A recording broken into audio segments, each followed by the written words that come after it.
The doorbell rings and you feel a sudden spark of excitement. You have been waiting for this package all week. You pull the tape off the cardboard box with a sense of anticipation. Inside is that new gadget or the sweater you saw in a flashing advertisement. For a few minutes, everything feels right. But as you place the item on a shelf already crowded with things, a familiar feeling creeps in. The excitement fades faster than the morning mist. You look around your home and realize you are surrounded by things you do not need. Why did I buy this? If this question sounds familiar, you are certainly not alone. Millions of us are caught in a cycle of seeking happiness in the next delivery. But today, we are going to look beneath the surface of our shopping habits. We will explore why our brains are wired to crave more, even when our closets are full. This is not a lecture about saving money or being frugal.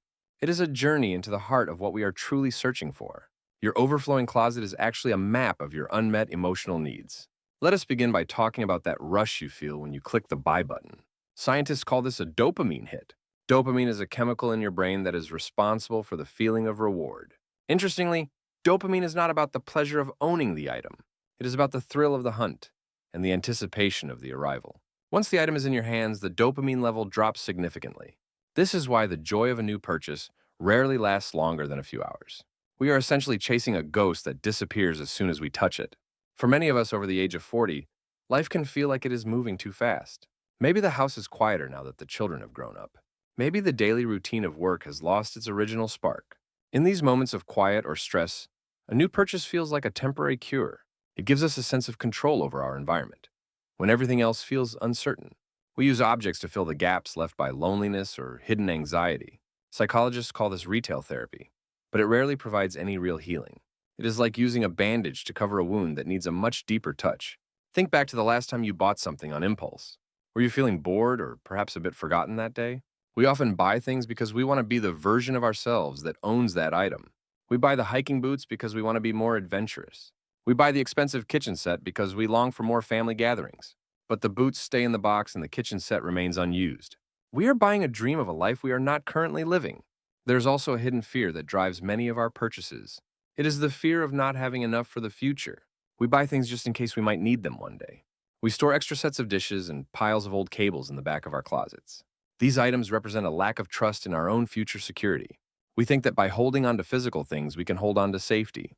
But in reality, these piles of objects only create more mental weight. Every item you own is a silent demand on your attention. Each thing requires cleaning, organizing, and space in your mind.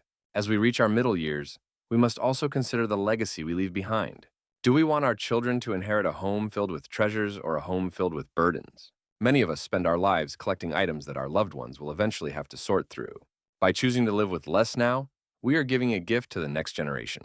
We are teaching them that memories are more valuable than materials. Modern technology is designed to exploit these very human vulnerabilities. The algorithms on your phone know exactly how you are feeling most vulnerable. They show you the perfect solution to a problem you did not know you had. They use bright colors and limited time offers to create a false sense of urgency. They want you to fear that you are being left behind by your peers. This fear of missing out is a powerful driver of unnecessary spending. In our digital age, we are constantly comparing our behind the scenes with everyone else's highlight reel. We see our neighbors with new cars and think, we need one to be equal. But we never see the debt or the stress that often hides behind those shiny objects. True wealth is not measured by the number of boxes on your doorstep. It is measured by the peace of mind you feel when you have nothing left to prove. So, how do we break this cycle and find a more lasting sense of peace? The first step is to practice what I call the 24-hour rule. When you feel the urge to buy something, wait exactly one full day before paying. During those 24 hours, the initial dopamine fog will begin to clear. Ask yourself one simple but profound question. Am I buying this to solve a problem or am I buying it to hide a feeling? If the answer is a feeling, then no amount of shopping will ever be enough. You can also try the 3-breathe technique before you reach for your credit card. Take 3 deep breaths and focus on the physical sensation in your chest. Usually the urge to buy feels like a tight, hungry pressure. By breathing through it, you allow that emotional wave to pass without acting on it. Another powerful technique is to shift your focus from owning to being. Research from major universities shows that experiences bring more joy than objects. A dinner with an old friend or a walk in the park creates memories that never gather dust. Items lose their value the moment you take them home, but a meaningful experience grows more valuable every time you remember it.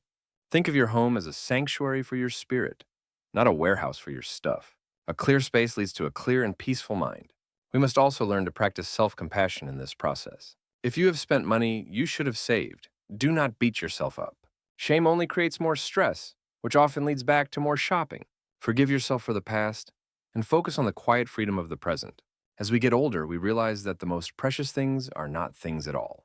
They are the quiet mornings, the laughter of grandchildren, and the health we often take for granted. Every item you choose not to buy is a victory for your inner peace. It is one less thing to clean, one less thing to organize, and one less thing to worry about. Imagine a life where your home is a sanctuary, not a storage unit. Imagine the feeling of looking at your bank account and seeing security instead of regret. This freedom is available to you, and it starts with a single conscious choice. You do not need more willpower. You simply need more self-awareness. Take a moment right now to look around the room where you are sitting. Notice the items that truly bring you value and the ones that are just taking up space. Every object in your home carries a piece of your energy and your time. Make sure the things you own are worthy of the life you want to lead. Before we finish today, I want to leave you with a point of reflection. What is one thing you bought recently because you thought it would make you happy, but it didn't? Maybe it was a small gadget or a piece of decor that now feels like clutter. I invite you to share that story in the comments below this video. When we talk about our struggles with spending, the shame begins to lose its power.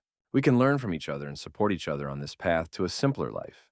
Your story might be exactly what someone else needs to hear today to stop their own cycle. Let us create a community where we value who we are more than what we own. If you found this reflection helpful, there is another step we can take together. In my next discussion, I will show you exactly how to declutter your mind to match your new home. Thank you for spending this time with me today.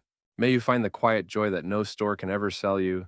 Remember that you are already enough, exactly as you are. The content in this video is for informational purposes only and is not a substitute for professional financial or psychological advice. Please consult with a qualified professional before making significant changes to your lifestyle or finances.